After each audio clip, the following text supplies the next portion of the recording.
नमस्कार दोस्तों, मेरा नाम रितेश है। हम बात करेंगे असम पर। असम में इस समय चुनाव है, 9 अप्रैल को वहाँ पे चुनाव है विधानसभा का। और वहाँ पे बीजेपी और जो कांग्रेस है, उसके बीच में जुबानी जंग हो रही है। तो उसमें भी जो पर्सनल एक जुबानी जंग है, हेमंत बिस्व शर्मा जो वहाँ के मुख्यमंत्री हैं और पवन खेड़ा जो कांग्रेस के नेता हैं। तो उनके बीच जबरदस्त जुबानी जंग और कानूनी कार्रवाई का एक दौर चल रहा है।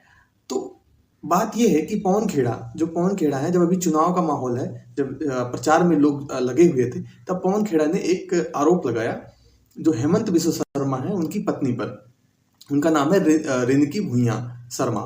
रिनकी भूइयां शर्मा पर पवन खेड़ा ने आरोप लगाया कि उनके पास 3 अलग अलग देशों के पासपोर्ट हैं और उनका जो दुबई में कुछ प्रॉपर्टी वगैरह है। तो उन्होंने ये आरोप लगाया कि जो कांग्रेस के लोगों ने, जो पवन खेड़ा है, उन्होंने रिनकी भूइयां जो शर्मा है उन पर आरोप लगाया और उन्होंने दुबई के संपत्ति का भी जिक्र किया और वित्तीय अनियमितता, जो वित्तीय मतलब कि उन्होंने कहा कि भूमि हड़पने का आरोप लगाया, मंदिर के जो चंदे होते हैं उसका दुरुपयोग करने का आरोप लगाया, जो सरकारी सब्सिडियां होती हैं उसमें हेरा फेरी का आरोप लगाया, जबकि इनके पास कोई भी प्रूफ नहीं है। उन्होंने पासपोर्ट का प्रूफ दिखाया, अलग अलग 3 देशों के पासपोर्ट उन्होंने दिखाए।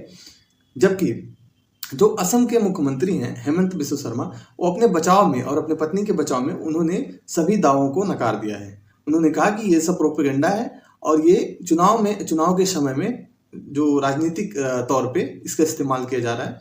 तो उन्होंने मुकदमा किया, मानहानि का मुकदमा किया और उन्होंने कहा कि उन्होंने पाकिस्तानी कनेक्शन का आरोप लगाया खेड़ा पर। जबकि जो गगोई हैं वहाँ पे, जो मुख्यमंत्री के चेहरे हैं कांग्रेस के, उन पर बिस्व शर्मा हमेशा कई सालों से पाकिस्तान कनेक्शन का आरोप लगाते रहे हैं। लेकिन कभी भी कांग्रेस की तरफ से ऐसे मुकदमे मतलब ये नहीं कहा गया कि मैं सुप्रीम कोर्ट जाऊंगा कि क्यों हमारे पर आरोप लगा रहे हैं। तो अगर कनेक्शन नहीं है तो कांग्रेस को सुप्रीम कोर्ट जाना चाहिए कि कैसे ये हमारे ऊपर इल्जाम लगा सकते हैं, क्योंकि जनता के दिमाग में ये चीजें बैठती हैं कि इसका मतलब है कि इस आदमी का या इस नेता का कनेक्शन पाकिस्तान में है, अगर आप जो है उसे झुठलाते नहीं हैं। तो हेमंत बिस्व शर्मा के जितने खेड़ा ने आरोप लगाए थे, सारे उन्होंने झुठलाए। उसमें उन्होंने बहुत सारे अपशब्दों का भी जिक्र किया, जैसे उन्होंने कहा कि जो पवन खेड़ा है मैं उनको पेड़ा बना दूंगा, क्योंकि वो गुस्से में थे। उनका कहना था कि वो पत्नी पर मेरे आरोप लगा रहे हैं झूठा और राजनीतिक तौर पर जो एक पर्सनल हो रहे हैं। तो उन्होंने पवन खेड़ा को कुछ अपशब्द बोले, जैसे उन्होंने कहा कि एक शब्द कहते कि मैं पहले उसको पेलूंगा और पवन खेड़ा को पेड़ा बना दूंगा। तो ये सब चीजों का मतलब एक टॉक तरीके से चल रहा है। वो जो उनको बोलना है वो बोल रहे हैं और उन्हें जो बोलना है वो बोल रहे हैं। दोनों नेता दोनों तरफ से बोल रहे हैं। और उन्होंने भी ये कहा कि जब पवन खेड़ा है, उन्होंने कहा कि मैं यहीं पे हूँ, FIR कर दें, मैं गुवाहाटी में हूँ, मेरा जो भी बिगाड़ना है, जो भी करना है कर सकते हैं। लेकिन हालांकि FIR होने पर पवन खेड़ा वहां से भाग गए और कहाँ छुप गए अभी तक भी पता नहीं है। जो असम की पुलिस है, वो पवन खेड़ा के घर दिल्ली में आई, उनके घर के पूरा चारों तरफ से घेराव किया और अभी भी पुलिस वहां पे मौजूद है और अभी भी वो पवन खेड़ा का पता नहीं है वो कहाँ है। जबकि वो बड़ी बड़ी बातें कर रहे थे। अगर सच्चाई है, अगर सही है जो आरोप उन्होंने लगाया है, तो उन्हें आना चाहिए और उन्हें गिरफ्तारी देनी चाहिए। बाद में सुप्रीम कोर्ट है, कोर्ट से निपट सकते हैं, लेकिन वो भागते फिर रहे हैं। और जो असम के मुख्यमंत्री हेमंत बिस्व शर्मा है, उन्होंने जो पाकिस्तान कनेक्शन का आरोप लगाया, पाकिस्तान कनेक्शन का आरोप वो कई बार कांग्रेस पार्टी के जो नेता है, गगोई वगैरह हैं, इनके ऊपर लगा चुके हैं।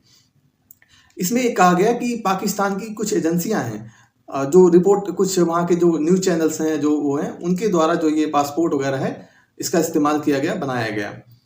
और उन्होंने एक आरोप और लगाया कि उग्रवादी समूहों से, जो वहाँ पे असम में लोकल उग्रवादी समूह हैं, उनसे खेड़ा का संपर्क है। उन्होंने इनके ऊपर आरोप लगाने के लिए उन उग्रवादियों से संपर्क किया।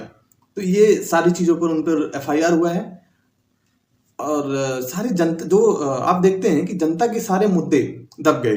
कोई मुद्दा नहीं है, ना विकास मुद्दा है, ना वहाँ पे शिक्षा मुद्दा है, ना स्वास्थ्य मुद्दा है, ना सड़कें मुद्दा है और ना ही कोई ऐसा मुद्दा है जो सरकार जो है देती है आम जन का कोई मुद्दा नहीं है। ये चुनाव पूरा आपसी विवाद में निकल जाएगा। एक बीजेपी और कांग्रेस, दो के बीच में एक टक्कर है। ना इसमें जनता कहीं है और ना ही जनता का कोई योजनाएं हैं। आप क्या सोचते हैं इसके बारे में? प्लीज कमेंट में जरूर बताएं। लाइक सब्सक्राइब करना ना भूलें। शुक्रिया।